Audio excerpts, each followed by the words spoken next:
Eunice. Hola, ¿qué tal amigos? Buenas noches, bienvenidos a la segunda de las lecturas literarias organizadas por el Centro Cultural Regional del Sureste.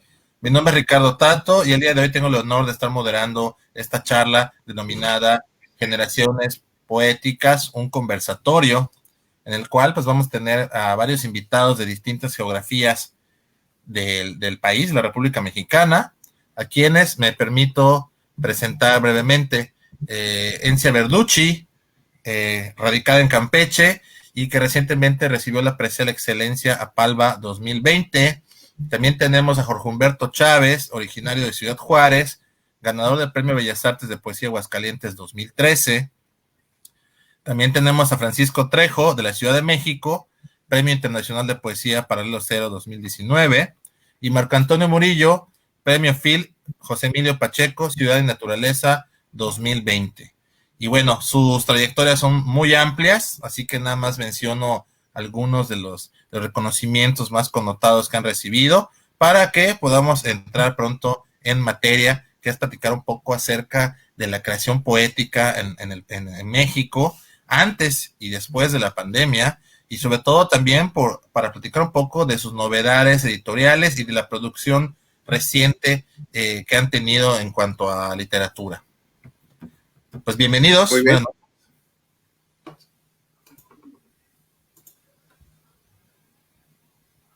Bueno, vamos a iniciar. Sí. Vamos a iniciar, pues como somos muchos caballeros, vamos a iniciar con las damas, que está aquí bien arropada, Encia, nuestra querida Encia Verducci. ¿Cómo estás, Encia? Muy bien, muchas gracias, Ricardo, por la invitación. Me parece muy apropiada esta mesa y estoy muy contenta de compartir con ustedes este espacio. Pues bienvenida, y bueno, un poco la idea de hacer este conversatorio era justamente pues contrastar un poco la creación que se está haciendo en otras latitudes del país con pues pues también con las nuevas generaciones que están aquí en el sur y también en el centro del país, que están creando y que están dando a conocer pues parte de su producción literaria, ¿no? Por eso aglutinamos distintas generaciones, pero sobre todo yo creo que aquí lo que nos engloba o les engloba a ustedes específicamente es que son parte de la poética contemporánea que se realiza en esta República de las Letras, ¿no? Entonces, pues sean muy bienvenidos. Encia, iniciamos contigo. Nos platicabas antes de entrar al aire un poco de tus hábitos ahora que estamos en este forzoso encierro, ¿no? Claro. ¿Qué nos puedes platicar acerca de cómo ha cambiado tu vida, sobre todo cómo ha influenciado tu cotidianidad, tus letras? Bueno, antes de la pandemia, quien vive en la península de Yucatán sabe que lo más grave es el calor, ¿no? Entonces siempre escribía de noche, leía en la mañana, pero escribía de noche. Y entonces me dedicaba a escribir en la noche. Eso es desde los años 80 que empecé a ir a un taller literario en la Casa de la Cultura de Campeche, porque el calor es mucho y entonces escribía en la noche. Pero la pandemia vino a cambiar de alguna manera esto. Para empezar, yo tenía que haber estado en la Feria del Libro de Coahuila, y ya me había movido para la Ciudad de México para ir a Coahuila cuando me agarra la pandemia.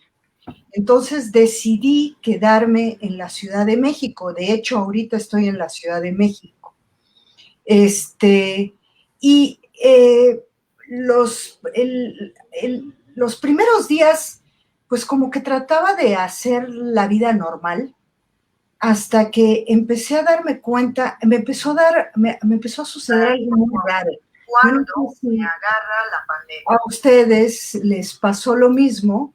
De pronto empecé a dormir mucho. Yo creo que era como una negación de lo que estaba sucediendo y no podía escribir. Pero lo más grave era que no podía leer. trataba de concentrarme en un texto y no podía, hasta que en el mes de mayo leí un libro, una novela de Julian Barnes, que me encantó, y a partir de ahí empecé a leer, y ahora leo muchísimo, debo estar leyendo alrededor de entre 8 y 10 horas diarias, y volví a retomar en la noche la idea de la escritura. Es extraño, cuando empecé a escribir de nuevo, era tanto el silencio que había en la calle aquí en la Ciudad de México, que me inquietaba mucho este silencio.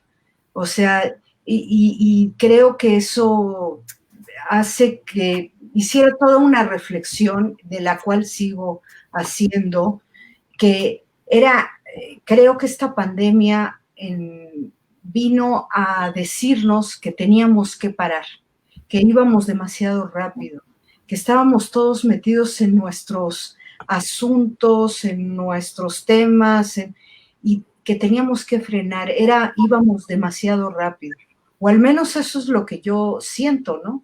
Entonces, así se ha ido, así era antes y así se fue modificando mi día a día. Y claro, si antes sábado y domingo yo escribía y trabajaba igual como si fuera lunes, ahora ya no sé ni en qué día vivo, puede ser lunes, martes, miércoles, jueves, me da igual y hago lo mismo, ¿no? Que es leer mucho, y escribir en la noche. Trato de hacerlo todos los días, pero si no, al menos 3 veces a la semana escribir y revisar, eso sí, lo que escribí días antes, ¿no? Y pues no sé, sigo como en una profunda reflexión. Creo que esta pandemia, al menos en mi caso, viene a decirme algo de que hay que darle al tiempo su propio espacio, básicamente. Por supuesto, y bueno, al menos en el caso de un servidor, pues al principio de la pandemia más bien lo que pasó fue que dejé de dormir bien, más que dormir mucho, empecé a tener mucho insomnio, ¿no? Ya a estas alturas ya se ha normalizado, pero según leí, a lo largo de todo el mundo hubo varios trastornos de este tipo, ¿no? De ansiedad, de, de perturbación del sueño, etcétera, ¿no? Y pues también ese ha sido un momento también para poder leer y también para poder escribir, pero no sé, Francisco Trejo, platícanos un poco a ti cómo te ha afectado toda esta contingencia sanitaria y cómo realmente se ha visto reflejado en tu producción.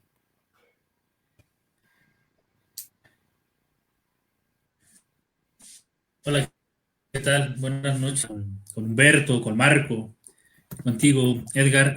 Muchas gracias por la invitación. Y bueno, yo puedo comentarles lo siguiente.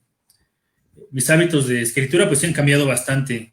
De hecho, no he escrito mucho en todo lo que llevamos de la pandemia, porque yo acostumbraba a salir de casa para escribir. Frecuentaba una biblioteca de un pueblo aquí cercano, entonces eran como los lugares que buscaba, o el transporte público, cosas así, porque no me siento muy cómodo aquí en casa, más bien en casa lo que hago es más bien transcribir lo que escribí afuera, entonces esto sí vino a modificar bastante mi forma de escribir, pero bueno, también tiene sus cosas positivas, porque pues he estado trabajando en otras cosas igual relacionadas con la poesía, aprovechando esta coyuntura, ¿no? De que la gente empezó a acudir a la poesía, en este caso, por medio de las redes sociales. Y bueno, con una amiga mía que vive en Estados Unidos, que es Marisa Russo, directora de la editorial Nueva York Poetry Press, creamos una revista de poesía que lanzamos en el mes de junio, si no mal recuerdo, y hemos estado trabajando en ello. Entonces, si he escrito algo ahora es pues alguna reseña de los libros que he leído. He escrito algunas cosas, algunos contenidos para la revista. También estuve trabajando en otro proyecto aquí en México antes de pasar a Nueva York Poetry Review. Estuve trabajando en una revista también con un amigo mío, que es el poeta Pedro Salvador Ale. Él tiene un proyecto editorial que se llama Norte Sur. Entonces, activamos también una revista que hace unos años él inauguró y que se imprimía, incluso se distribuía por todo el país, pero la abandonó por un rato y ahorita la retomamos justamente en este contexto de la pandemia.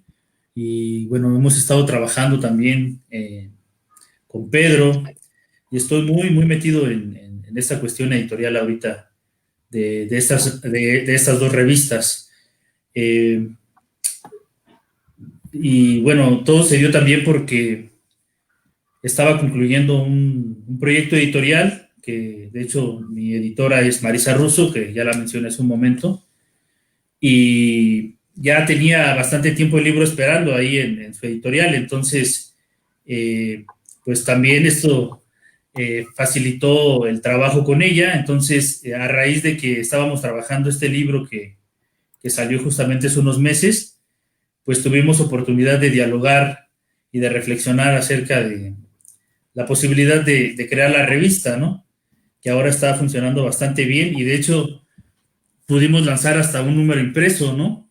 Parece increíble que en tan poco tiempo pues tengamos ahorita ya hasta un número impreso de esta revista, ¿no? Que lleva el nombre de Nueva York Poetry Review.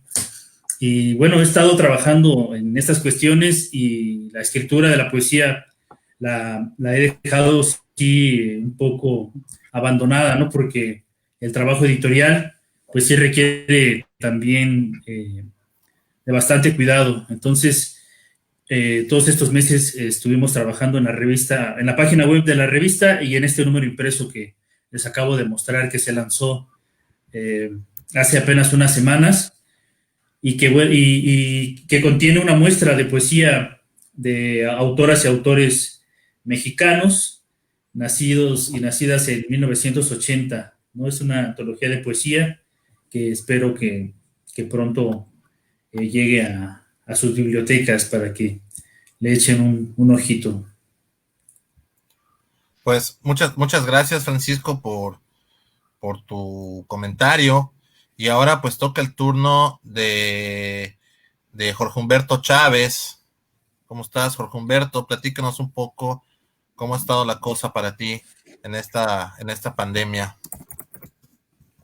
Bueno, pues mire, yo tenía en mayo un compromiso en Madrid y en Barcelona con un libro nuevo que es Un Rosario de Huesos, que salió en mayo como debía salir, y luego salió en junio una nueva versión de un libro mío que se llama Ángel, con Luis Armenta Malpica en Mantis.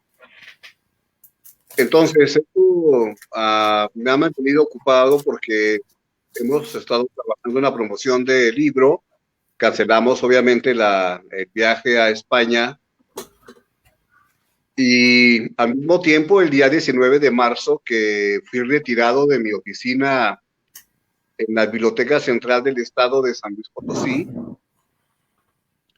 para compensar el tiempo libre que quedaba en mis manos, convocamos desde San Luis a un taller de corrección del texto poético, autores de todas partes. Entonces estuve impartiendo un taller más o menos en un promedio de 3 horas diarias de lunes a viernes a través de el chat de Facebook, y tuve como 60 autores de la mitad del país y como de 9 o 10 países, básicamente de América Latina. Esto quiere decir que he estado atareado. Pero lo más interesante de esta pandemia es lo siguiente. Cuando empezó el 19 de marzo el confinamiento para mí, dado que yo ya cumplí 60 años, le dije a mi mujer que no se preocupara mucho por las cosas, que lo más importante era tener una buena provisión de vino para poder sobrellevar el asunto. Y entonces lo que ha pasado es que cada día para mí parece sábado. Es decir, a las 3 de la tarde me tomo un par de chelas en la comida y luego hacer algo, y a las 7 o a las 8 tomar vino, trabajar en los pendientes que hay. Me pasó algo, estoy escribiendo un libro nuevo que se va a llamar Cuadrantes de Montreal y que no se parece a nada que yo haya hecho antes. Es una poesía muy narrativa, muy ausente de efectos literarios, casi parecen como historias o relatos, pero bueno, fundamentalmente es poesía porque yo me encargo de que tengan un soporte básicamente del verso. Fuera de eso, todo ha estado bien y bueno, tomando las precauciones debidas, por supuesto. Así es.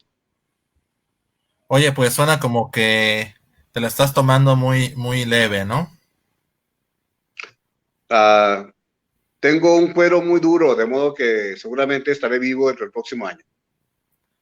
Ojalá que sí, ojalá que todos estemos en buenas condiciones para este año que viene, porque también va a venir bastante duro en cuanto a políticas culturales, pero ahorita platicamos un poquito más acerca de este tema. Marco Antonio Murillo, bienvenido. Platícanos igual cómo ha afectado tu producción poética esta pandemia. Yo creo que para bien, pero ya nos dirás tú cómo te ha ido. Sí, fíjate que para mí esto de la pandemia, así, y se los voy a decir así la neta, ¿no? Cuando entró la pandemia dije, ya, fabuloso, necesitaba vacaciones, ¿no? Porque no es lo mismo estar sometido a un horario diario de ir a clases, sobre todo yo tengo un horario donde doy clases toda la mañana y luego toda la noche, ¿no? Entonces aquí descansas, pues descansas una hora en la tarde y lo que te dé de tiempo durante la noche, ¿no? Durante la madrugada, porque también utilizo yo la noche como la maestra Encia para escribir, ¿no? No sé por qué no puedo escribir bien en la mañana. Al menos no poesía, no lo que me interesa, ¿no? La mañana la utilizo luego para escribir ensayos. A mí me sale el ensayo en la mañana, no en la noche. ¿Quién sabe qué pesadez sea esa que se ha formado en mi cabeza, ¿no? Y entonces dije, bueno, esto está de bien porque ahorita voy a tener, pues tiempo libre. Me como el tiempo que yo utilizaba para transportarme a la escuela y el tiempo para preparar las clases va a ser menor porque tengo aquí todos mis libros, tengo todos mis archivos y va a ser fácil, ¿no? Y así fue fácil, pero luego me topo con la muerte de un compañero, ¿no? Gerardo Cetina. Murió y a mí esa cosa, pero me afectó así brutalmente, ¿no? Estuve deprimido. Dice mi novia que en realidad lo que yo tenía era miedo de que a mí también me pasara eso, ¿no? Y cómo no, o sea, muere un amigo tuyo, un familiar, y además de la tristeza que eso provoca, pues está el miedo de que te pase, porque la muerte está allí afuera, ¿no? Está tocando diariamente la puerta de las personas.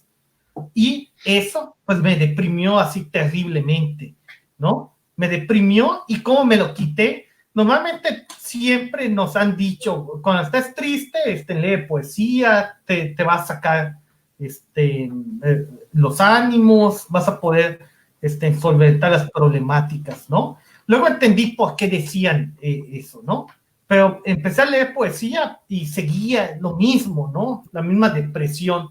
Y entonces empecé a meterme en un tema que es un poco escabroso, ¿no? Y es irresoluble y también para la poesía, ¿no? ¿Qué es esa cosa de la muerte? Y entonces empecé a ver videos en YouTube sobre las cuestiones de qué pasa con el alma después de que morimos, ¿no? Poco a poco eso me fue llevando a diversos libros, ¿no? El primer libro que me llevó fue el de Universos Paralelos de Michio Kaku. luego me llevó al de El tejido del cosmos de Brian Greene, y de ahí pasé en el conocimiento perdido de la imaginación de Guy Lachman, ¿no? Entonces movió todas las lecturas que yo tenía, las movió, ¿no? Y empezó a darle como un peso a ciertas cosas que yo antes no había visto, ¿no? Pero que es necesario interesarse, por ejemplo, orígenes de la poesía, ¿no? Hay que entender el mundo y todo el conocimiento y la imaginación que hay alrededor del mundo como un mismo aparato, ¿no? Lo mismo es la imaginación que aplica el astrofísico para resolver sus problemas que la del poeta, ¿no? Es una imaginación que va en pro de la humanidad, ¿no? Y que hay que replantearse los modos de vida en la que actualmente estamos utilizando para medirnos a nosotros y para contabilizar nuestras vidas, ¿no? Una de las problemáticas, yo recuerdo que leí a Michio Kaku y él decía que hacía hincapié en este asunto de Heisenberg, ¿no? De que la partícula es dual. Cuando la observas es en una partícula, cuando no la observas funciona como onda, ¿no? Nunca se resuelve ese problema, de hecho ya está mucho más avanzado y más complejo el problema, ¿no? Pero yo me preguntaba, ok, ¿esto qué aplicación tiene para las cosas que realmente atañen al ser humano, ¿no? No para la fabricación de la computadora cuántica, sino para cómo responde eso ante la muerte, ¿no? Y hay autores que se han atrevido a dar conjeturas, ¿no? Esas conjeturas de los universos paralelos, esas conjeturas sobre una conciencia cósmica en el universo, esas conjeturas sobre la existencia de un más allá, de algún modo es poesía aplicado a este tipo de cosas, ¿no? Y entonces, de ahí partí para mis lecturas y logré completar este libro, el del José Emilio Pacheco, ¿no? Hice un discurso más o menos de recepción para abordar esa problemática, ¿no? Y cómo realmente a partir de esas nuevas lecturas que he tenido, cómo se llega al menos a algo que me interesa, ¿no? Que es la poesía. O sea, la ciencia, al fin y al cabo, bebe de la misma fuente de conocimiento que la poesía. Oye, pues, a pesar de esas lamentables pérdidas también, pues de alguna forma tu poética se ha visto beneficiada de alguna manera, porque pues como dices, has tenido más tiempo para descansar y estar más fresco para escribir. Algo que comentaban al principio, pues es que tuvieron varias cancelaciones de festivales, ferias y demás eventos literarios. Sin embargo, también algo positivo que surgió durante la pandemia fue la posibilidad de hacer este tipo de conversatorios en línea, de poder también estar vinculados con otros escritores, otros creadores, y sin necesidad de trasladarnos desde nuestro hogar, ¿no? Eso es una tendencia que surgió este año y que de alguna manera ha sido benéfica, porque no todos pueden ir a la FIL o no todos pueden estar en la Ciudad de México para distintos eventos y actividades literarias. Y ahora con esto que de la contingencia sanitaria, igual varias editoriales empezaron a hacer presentaciones en línea, y bueno, al menos un servidor, pues he podido tener la oportunidad de conectarme y de estar presente en algunas charlas de mis escritores favoritos, no solo nacionales, sino también internacionales, porque esto fue una tendencia mundial. Entonces, a pesar de esas cancelaciones y estos ajustes de agenda, en ese aspecto, ¿cómo consideran que ha sido benéfico el uso de las nuevas tecnologías para la promoción literaria, para la promoción editorial? Por ejemplo, ahora volviendo con Encia, pues igual recientemente recibiste la presea a la excelencia a Palva 2020, y pues eso también te dio otro tipo de visibilidad, no solo porque creo que me tengo entendido que fuiste de manera presencial, pero también pues propició que haya este tipo de charlas. No sé, platícanos un poco tu experiencia con estas tecnologías. tuve que ir a Sonora a recibir el reconocimiento. Coincidí con Marco Antonio Campos, porque él fue el primero que ganó esta presea.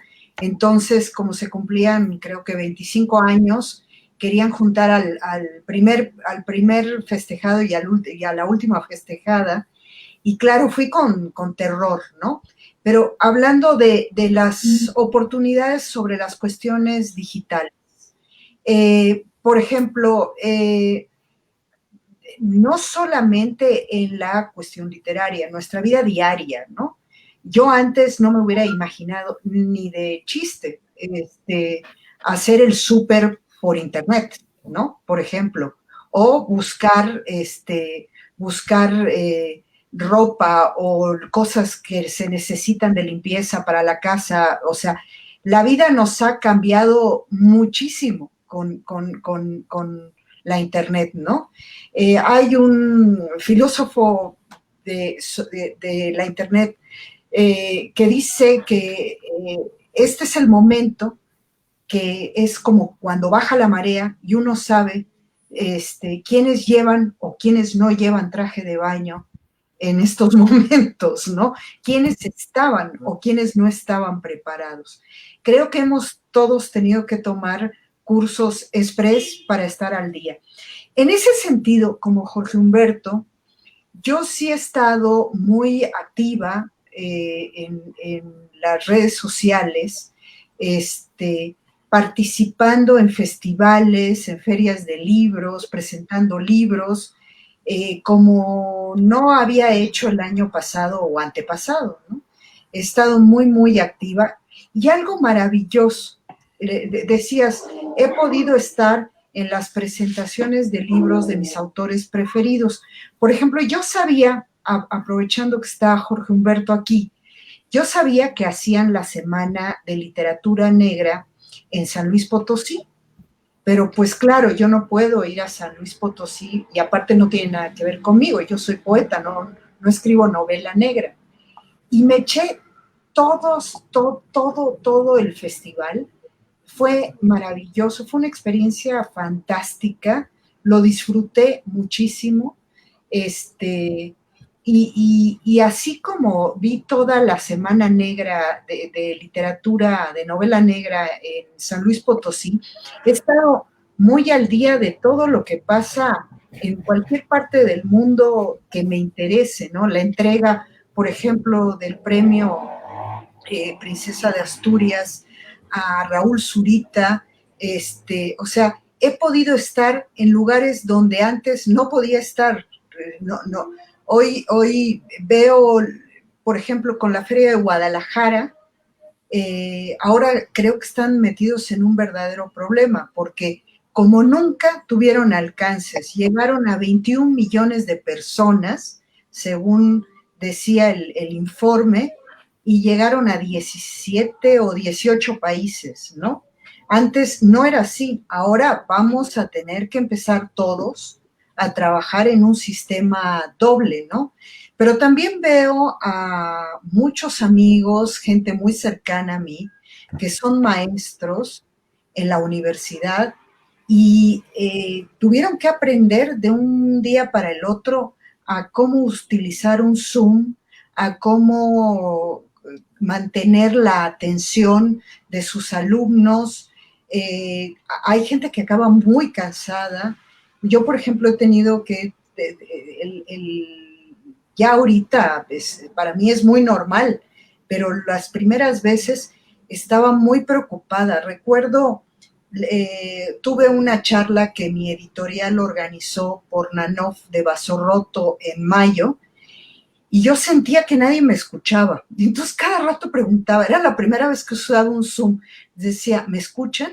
¿Me están escuchando? Y todo el mundo me mandaba WhatsApps, me mandaban mensajes.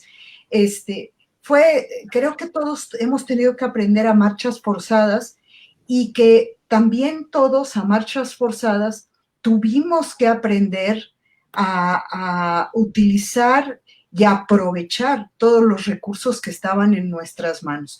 Para mí eso ha sido muy grato, porque he estado en cosas que antes, en eventos, lecturas, en talleres, que no hubiera podido estar de otra manera si no hubiera sido por la pandemia, que me obligó a usar el Facebook Live o el Zoom o el Yard, todo lo que esté a las manos, ¿no? Entonces, en ese sentido yo me siento muy, muy contenta, ha sido maravilloso, ¿no? Claro, sí, de alguna forma ha sido, pues yo igual considero que ha sido benéfico, ¿no? Esto que comentas de poder estar presentes en distintas transmisiones, pues es algo que creo que es por primera vez en la historia. En tu caso, Francisco Trejo, ¿cuál ha sido tu experiencia con estas nuevas tecnologías? Y sobre todo, ¿consideras que son benéficas en este momento para la creación literaria? Lo digo porque, a diferencia de otras artes que se vieron afectadas por el tema de no poder estar de manera presencial, creo que la literatura ha dado el peso al frente en muchos sentidos para mantenernos cuerdos en nuestras casas, ya sea leyendo, ya sea viendo estas transmisiones, ya sea tomando talleres literarios también.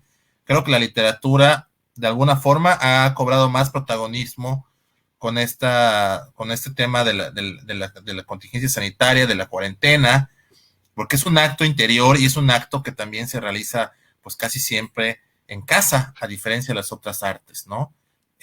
La prueba de ello pues es este conversatorio, pero no sé, ¿cuál es tu opinión, Francisco?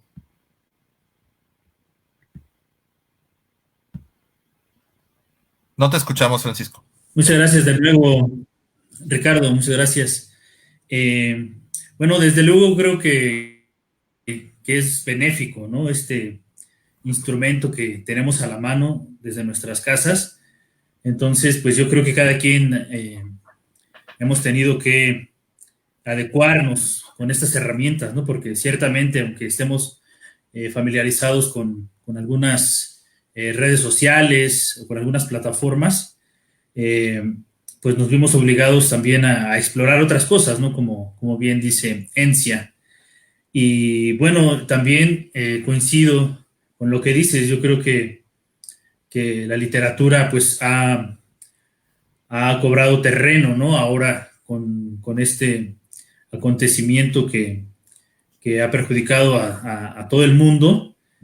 Y bueno, uno lo nota porque pues afortunadamente nos han llamado para diversas actividades, ¿no? Cosa que no ocurría antes, quizá por la facilidad de la invitación, ¿no? Que el autor no tiene que desplazarse a determinado lugar para hacer un taller o para dar una charla, ¿no?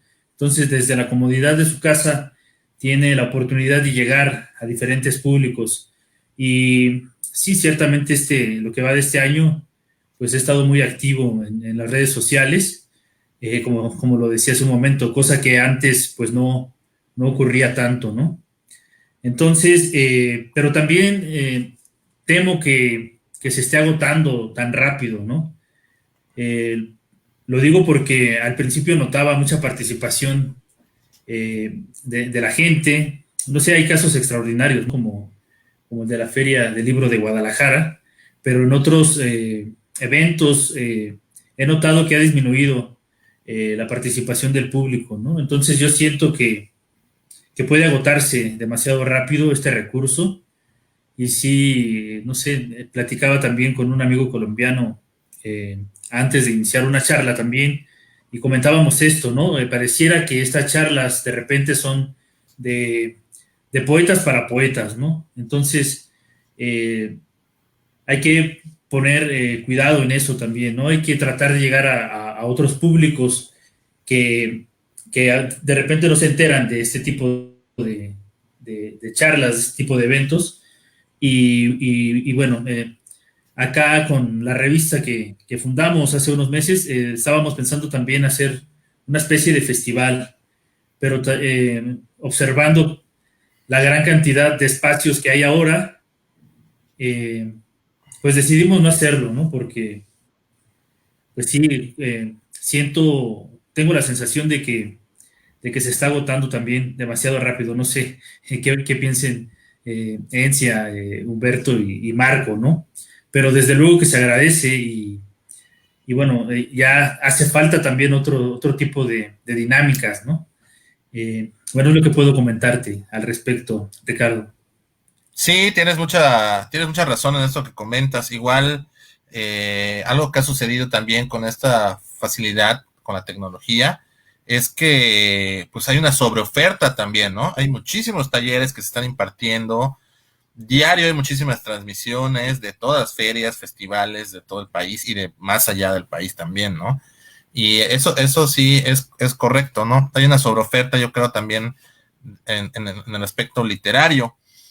Sin embargo, también, al menos creo que el formato sí permite tener allá un mínimo de público, no solo la transmisión en vivo, sino también porque el video se queda, ¿no? Se queda en las redes sociales y también se queda en YouTube, etcétera, ¿no? O sea, queda una memoria de este tipo de mesas y lo que pasaba muchas veces cuando se hacía de manera presencial es que si fueron 3 personas, 10 personas, 20 personas o 100 personas, pues ahí quedaba, ¿no? De alguna manera una especie de happening poético o performance, pero fugaz, ¿no?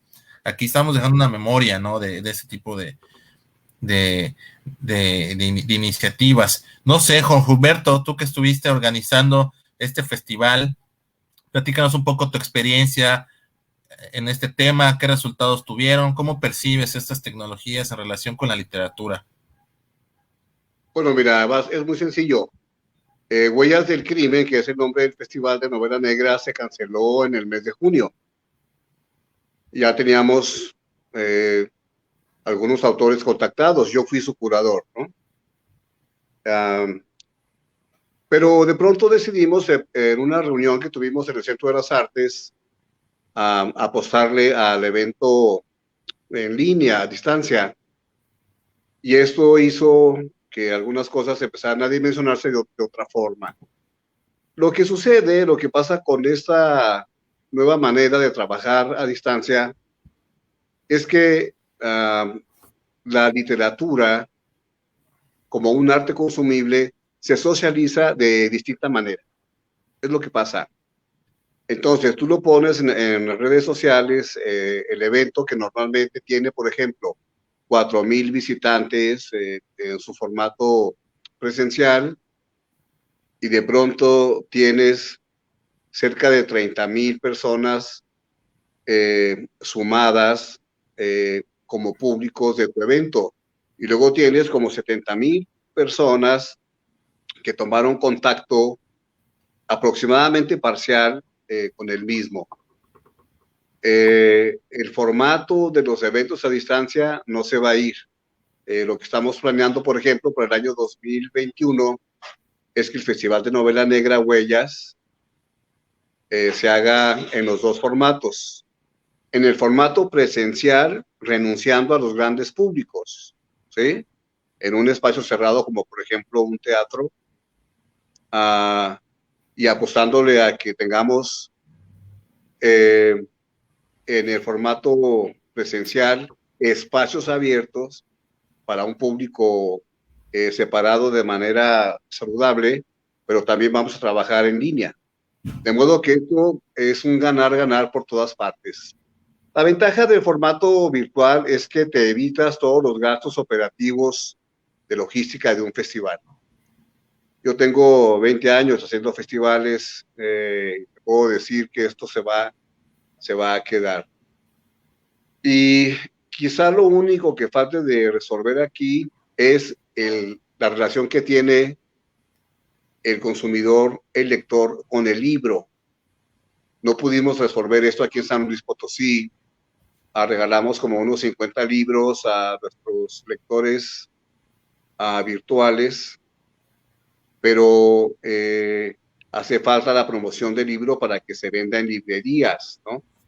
Estamos trabajando en eso, pero como quiera que sea, es un avance, es un cambio importante. Oye, pues qué bueno que les fue muy bien con el festival Huella Negra, ¿no? Pero como dices, hay escollos que todavía no hemos logrado salvar, y eso digo, hemos logrado porque para todos ha sido complicado este asunto también de el libro como tal, como objeto físico, porque pues mucha gente se enamora al momento, ¿no? Tocarlo, verlo, comprarlo, que te lo dediquen, y pues eso es imposible a través de las redes sociales, ¿no? Sin embargo, también hay muchos autores que han vendido sus libros por envíos y que también les ha ido bien, ¿no? Sobre todo sus ediciones. ¿Sí? Yo tengo una experiencia al respecto porque me puse mi mujer y yo a vender libros. No tienes idea de lo que eso es. Es algo bien divertido. De pronto vas a revisar una cuenta que tienes para vender tus libros a distancia. Ya tengo yo la operación muy bien hecha. Se van por Mexpo, son 40 pesos de envío a todo el país. De pronto en una semana hemos vendido 2,500 pesos de libros. Es algo bastante divertido porque vas y cobras y compras mucho vino con ellos. Entonces, hay ventajas, hay desventajas. No se puede uno mover a otros mercados. Depende uno de su propia iniciativa, pero la literatura sigue moviéndose. Otro elemento importante son los videos de poesía. Yo, por ejemplo, grabé un video para el Centro de las Artes con un poema que se llama La ciudad está vacía, y es un video que ha tenido muchas visitas. Me lo pidieron, por ejemplo, por el Festival de Poesía de La Habana. Entonces, los formatos virtuales tienen lo suyo. Es importante esta nueva modalidad de trabajar. Seguramente se va a quedar mucho tiempo. Sí, pues como dices, pensar en un esquema híbrido creo que sería la alternativa, ¿no? Por ejemplo, Marco Antonio, tú recientemente, hace una semana, pues recibiste el premio Phil José Emilio Pacheco de 2020 en poesía, ciudad y naturaleza. Y pues muchos, por ejemplo, escritores me han comentado, híjole, pues está padre, pero ya se ahorraron mi vuelo, mis viáticos, ¿no? Estar en el hotel, digamos, toda la experiencia, ¿no? Que pues no es lo mismo hacer la transmisión. Sin embargo, también estas transmisiones se han socializado mucho. ¿Cuál ha sido tu experiencia a este respecto? ¿Qué opinas, Marco Antonio? Sí, yo creo que hay pros y contras, ¿no? El gran pro de esto es que por fin la literatura está siendo visto por muchas personas, ¿no? Bueno, y cuando digo visto, también puede haber un contra en eso, ¿no?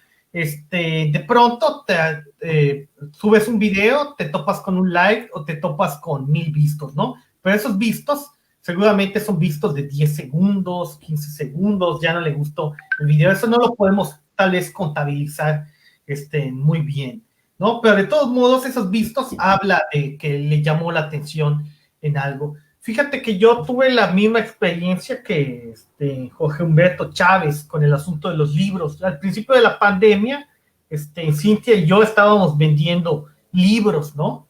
Y lograba sacar 3,000 pesos, 4,000 pesos mensuales vendiendo esto, ¿no? Pero en algún momento, por ahí de agosto, septiembre más o menos, empezó a caer la venta, ¿no? Yo creo que eso se debió a que al inicio de la pandemia hubo un gran interés sobre la lectura, ¿no? Igual, por eso, lo que comentaba Francisco, ¿no? De que ya se está desgastando este formato, ¿no? Como que era novedad. Es lo malo a lo que nos situamos, a lo que nos enfrentamos en Internet, ¿no?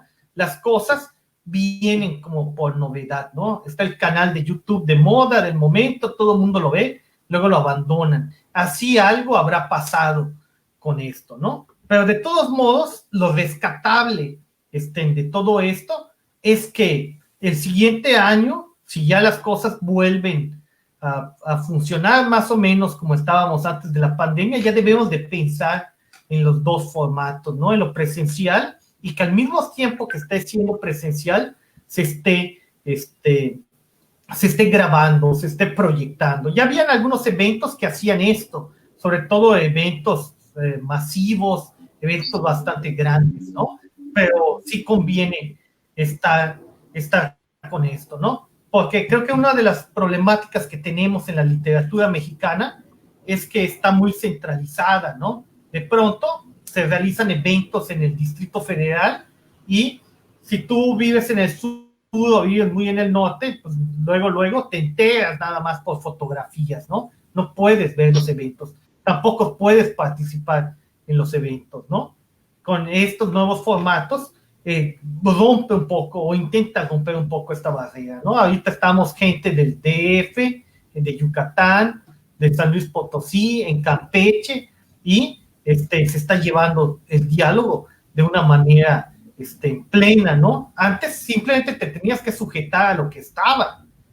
Voy a armar una mesa de escritores sobre el asunto de la pandemia, ¿no? Y ver los que estén en tu área, ¿no? Eso, o encontrarse en un congreso, en un encuentro, en una feria de libro, y a ver si allí se arma todo eso, ¿no? Entonces creo que tiene pros y tiene muchos contras. Ahorita veo mucho pro a esto, ¿no? A ver si no se va desgastando terriblemente este formato, ¿no? Porque también la gente que solía asistir a los eventos literarios donde se asomaban 20, 30 personas, es gente que realmente le gusta eso, y son devotos a la literatura, ¿no? Ellos lo van a seguir viendo en tu pantalla o van a seguir acudiendo, ¿no? A ver si los nuevos lectores o nuevos visitantes que hemos conquistado se mantienen y se van a personar cuando se abran otra vez los espacios culturales. Sí, pues, bueno, sabemos que la literatura también nunca ha sido un espectáculo o una actividad que es de masas, ¿no? Nunca ha sido una práctica artística que atraiga a mucha gente. Por ejemplo, cuando se hacían las presentaciones, las conferencias presenciales, pues, salvo estos eventos multitudinarios que mencionan, como la FIL de Guadalajara, pues tampoco se tenía una gran asistencia de público, ¿no? A mí me ha tocado estar en el Palacio de Bellas Artes con 10, 20 personas, también aquí en Yucatán, más o menos ese es el promedio de gente que asiste a una presentación literaria, ¿no? O sea, sabemos que no es una cuestión masiva. Ahora, en el aspecto editorial que están mencionando, creo que ha sido muy interesante, porque primero, pues recuerden que las librerías cerraron, lo cual creo que fue un error también, fue un error por parte de las autoridades cerrar las librerías, porque pues en ese momento, ¿qué podías hacer más que estar en tu casa leyendo y viendo cine, ¿no? Era como una muy buena alternativa, y lamentablemente cerraron muchas librerías en distintas partes del país, ¿no? Cada estado tuvo su propia regulación, pero sí me pareció lamentable esta decisión, que las librerías no fueran vistas como una actividad esencial para mantenerlas abiertas. Tal vez no para una compra presencial, pero sí para estar distribuyendo, ¿no? Y vendiendo a domicilio.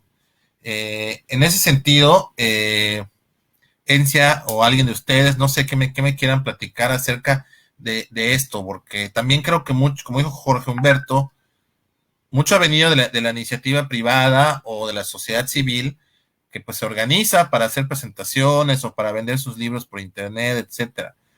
Pero en las instituciones o las autoridades, en ese aspecto, creo que han descuidado bastante la promoción literaria, y creo que la FIL y muchas otras ferias y festivales pues están haciendo una labor hasta cierto punto heroica de mantener esta presencia de escritores, de poetas y de intelectuales pues en la comodidad de los hogares, ¿no? No sé qué me quieran comentar a este respecto.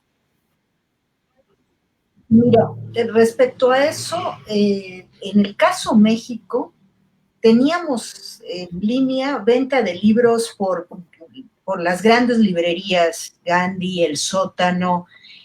Luego, para el mes de mayo, hubo la unión de librerías independientes, de pequeñas librerías, y funcionó.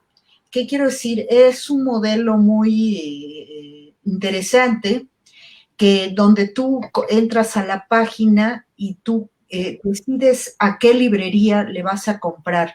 Si vives en Coahuila y hay alguna librería que tenga, por ejemplo, libros de ficticia, por ponerte un ejemplo, y está el título, ellos son los encargados y ellos cobran eso, ¿no?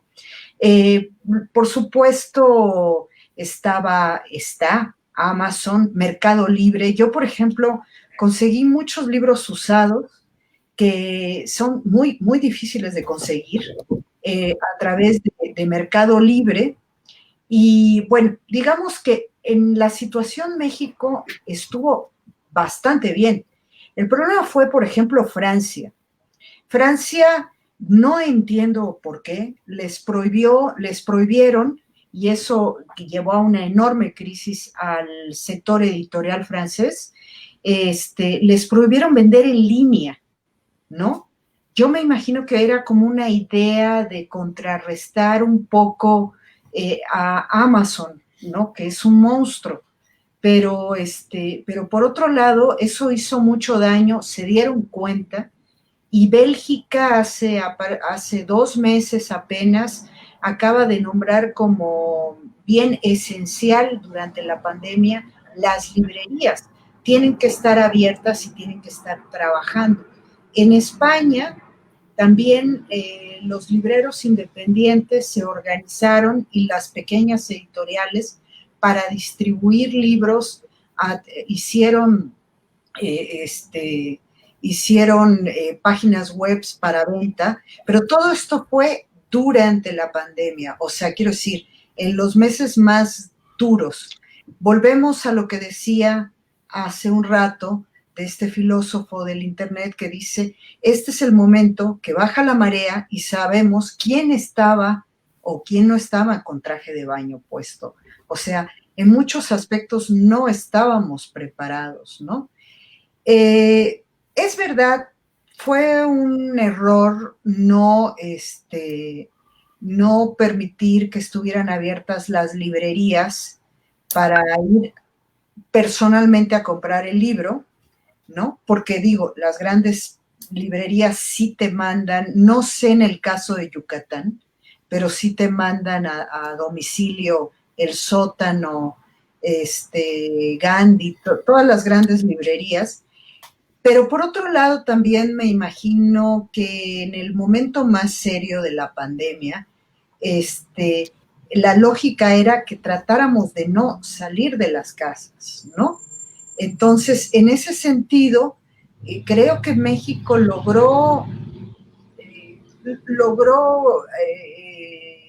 resolver ese problema. Ahora, sobre las instituciones. Creo que la UNAM ha hecho una enorme labor respecto a la promoción del libro y la lectura, que no siento que haya así, que sea igual por parte del gobierno federal. Siento que la UNAM inmediatamente logró hacer venta por internet, además se metió a todos los sistemas y entonces se estuvieron moviendo mucho. También las librerías, a partir de junio, las librerías grandes se empezaron a mover muy bien. El problema pienso que es en los lugares pequeños. Por ejemplo, Campeche estuvo cerrado mucho tiempo a la librería de Ducal. Campeche es increíble, pero nada más tiene 2 librerías en toda la ciudad, ¿no?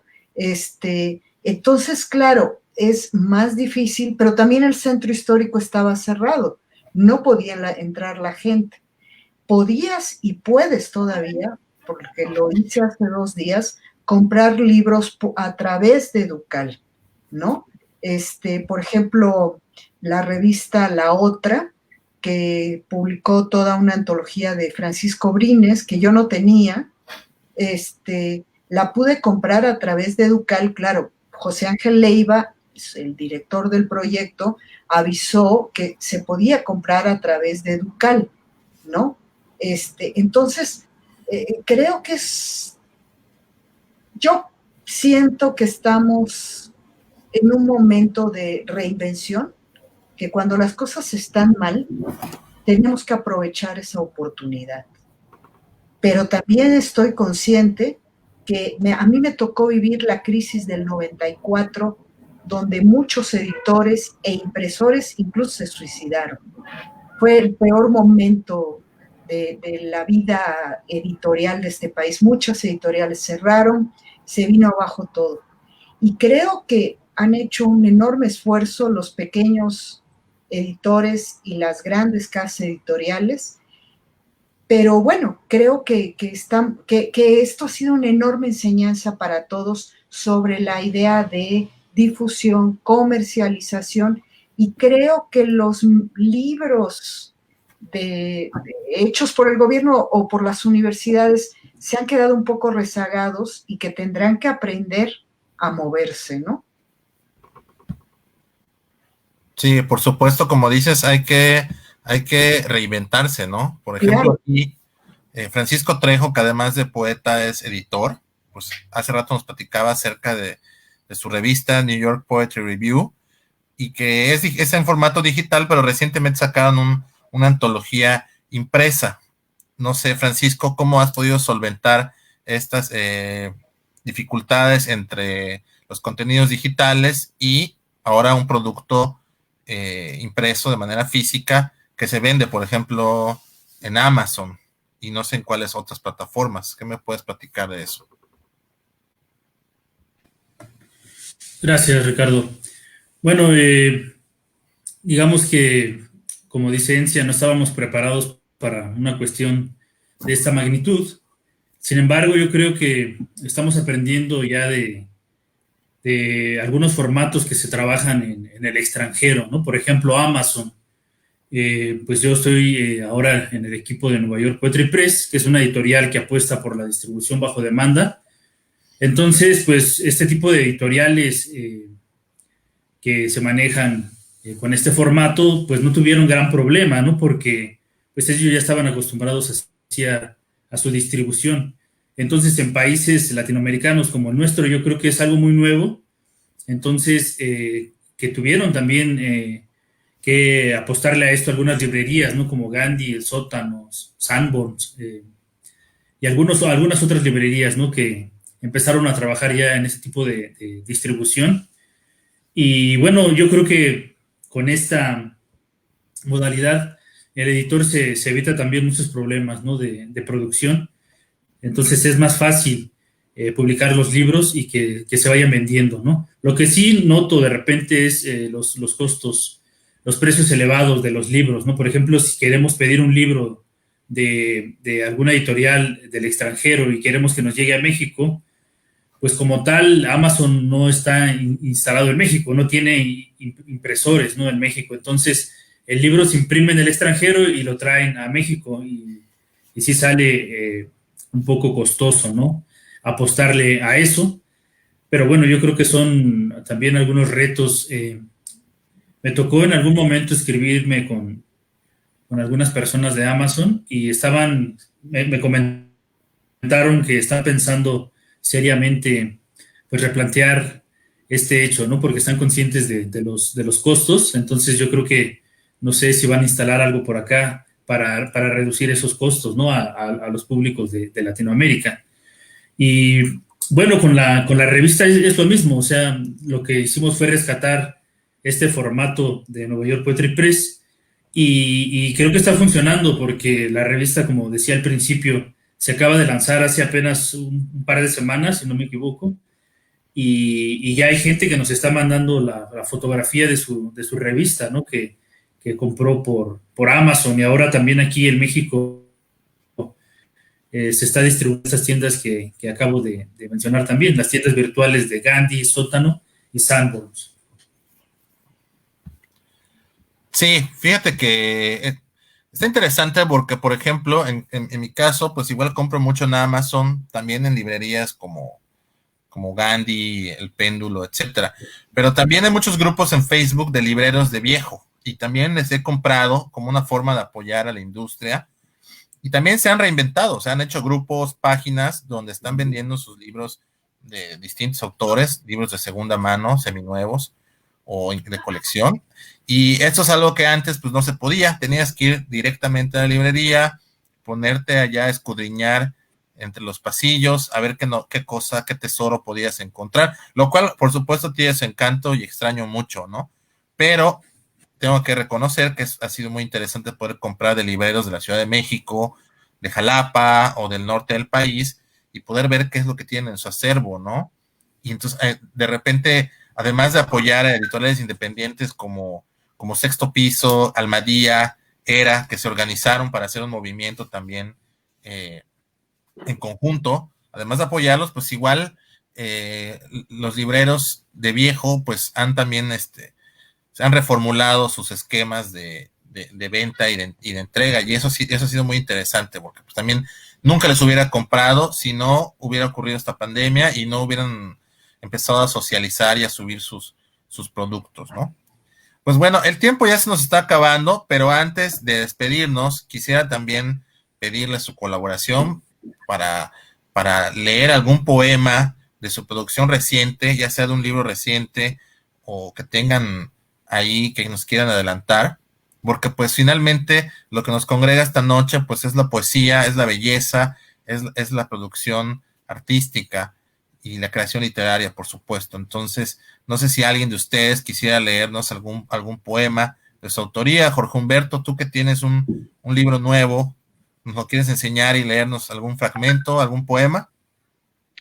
Sí, claro, por supuesto.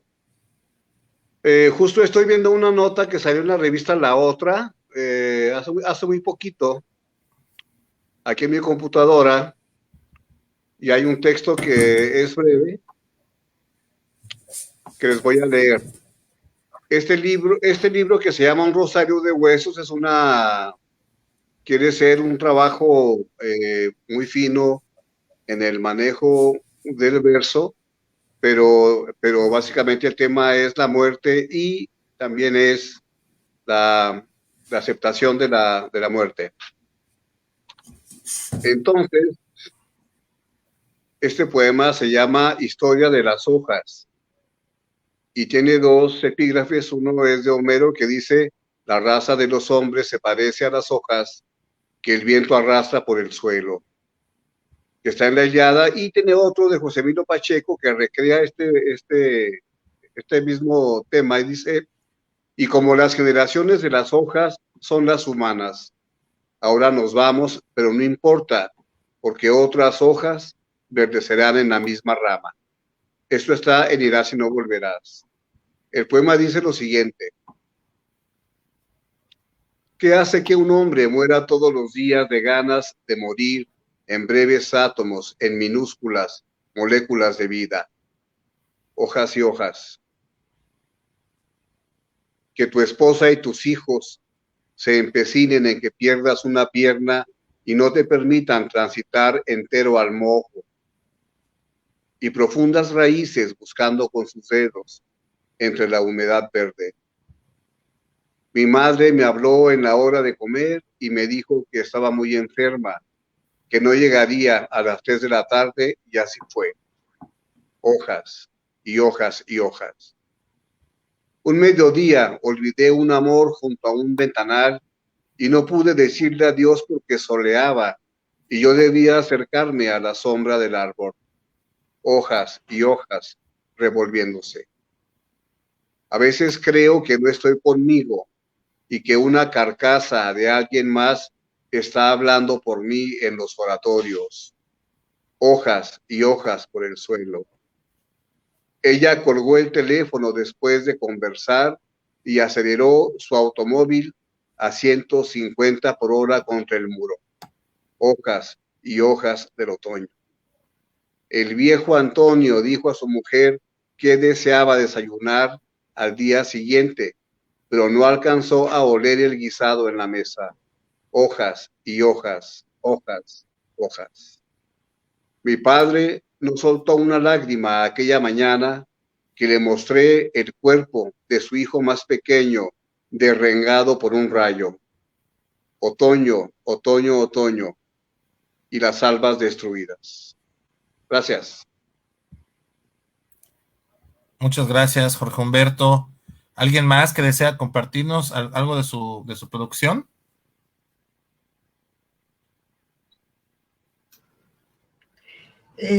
Si quieres, leo este libro.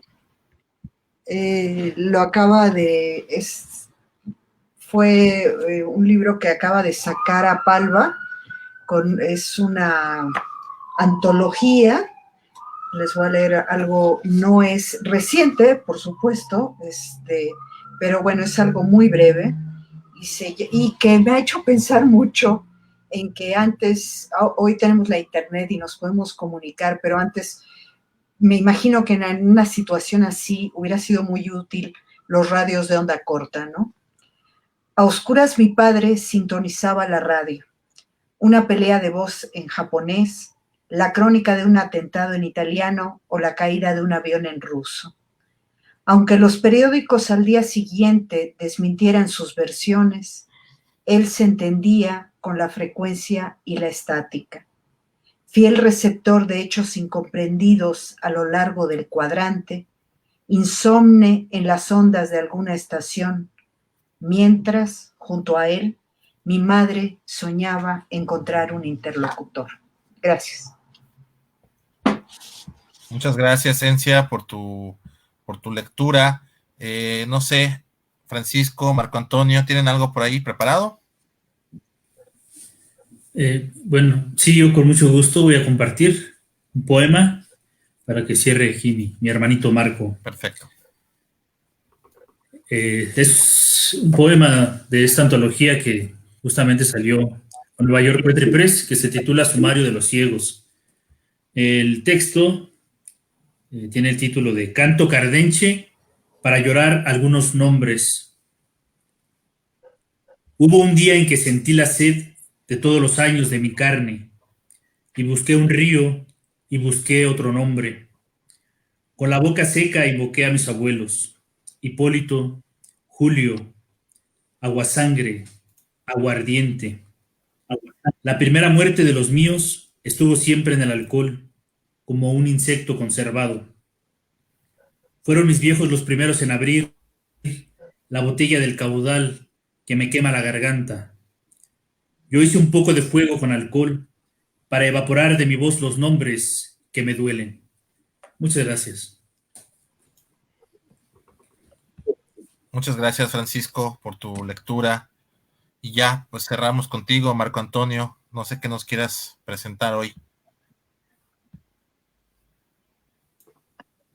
Sí, voy a leer un breve texto del poemario de tal vez el crecimiento de un jardín sea la única forma en que los muertos pueden hablarnos. Les voy a leer uno de los últimos poemas que tiene el libro. No hay nada, solo son los árboles. Qué oscuro conversan los murciélagos en la hora en que está quieta la casa. Se parecen a ciertos ancianos que delante del recuerdo balbucean una historia pendiente años atrás. Nosotros, como los murciélagos, no dormimos, escuchamos nuestros bostezos abrirse y apagarse como un astro de morada en el oído. El inquilino nos llama endemoniados, asegura que nada benigno vuelve para decir qué hay tras el ciprés más viejo de la casa. Se refiere a nosotros según la hora en que los suyos huyeron. Padre cáncer, abuela ya sin un latido, hermana pequeña, navaja que sangraba miel, y nosotros permanecemos despiertos hasta el día siguiente, cuidando que las ramas del sueño no crezcan más que las ramas de la muerte. Cuando despierta el inquilino, solo habla de guardar sus cosas de vidrio y mudarse a otro lugar, lejos, a donde nunca llegue la noche y no le moleste la maleza del patio. ¿Qué sabe el inquilino de esta casa y de lo que ya no duerme? Tiembla en sus ojos el ciprés cuando se pregunta si en verdad escuchó algo la noche anterior. Muchas gracias, Marco Antonio. Pues bueno, no me queda más que agradecerles su presencia en esta charla virtual. Me da mucho gusto verles. Finalmente, creo que la literatura, la poesía, la narrativa y bueno, todos los géneros en este tipo de reuniones, pues es lo que nos mantiene de alguna manera cuerdos y sanos en nuestros hogares. Y qué padre que con estas tecnologías no se pierda el aspecto del convivio, ¿no? Es decir, vernos, platicar un poco, y que además también de alguna manera, si alguien tuviera bien interesarse, pues que le lleguen nuestras palabras, que le lleguen nuestras letras, y también crear estas alianzas y estos nexos con otras geografías literarias, ¿no? Por ejemplo, Jorge Humberto Aencia así los fui conociendo, a Jorge Humberto gracias a Encia, y a Francisco Trejo, a quien recientemente conocí, fue gracias a Marco Antonio. Entonces también estas redes sociales y este tipo de conversatorios son un resultado directo de esta sociedad, de esta convivencia, y que nos une principalmente por la literatura, ¿no? Les agradezco mucho su presencia en nombre del Centro Cultural Regional del Sureste, y pues no me queda más que agradecer al público que nos siguió esta noche. Ojalá les hayan gustado sus poemas, y por supuesto aquí vamos a comentar pues los enlaces, los contactos, por si también alguien desea comprar sus libros o la antología que recientemente publicó Francisco Trejo, la novedad editorial de Jorge Humberto Chávez, y también obviamente felicitar a Encia por su premio a Palva 2020 y a Marco Antonio Murillo por su premio de la FIL Jorge Emilio Pacheco. Pues muchas gracias, amigos, qué gusto saludarles. Gracias. Gracias, nos vemos pronto. Ordinariamente nos tomaríamos un vino después de la mesa, pero Claro. bueno, cada quien espero que desde su casa esté brindando, ¿no? Por supuesto. Salud. Perfecto, saludos. Salud. Un cafecito. Hasta luego. Buenas noches. Hasta luego. Muchas gracias. Feliz noche. Feliz noche.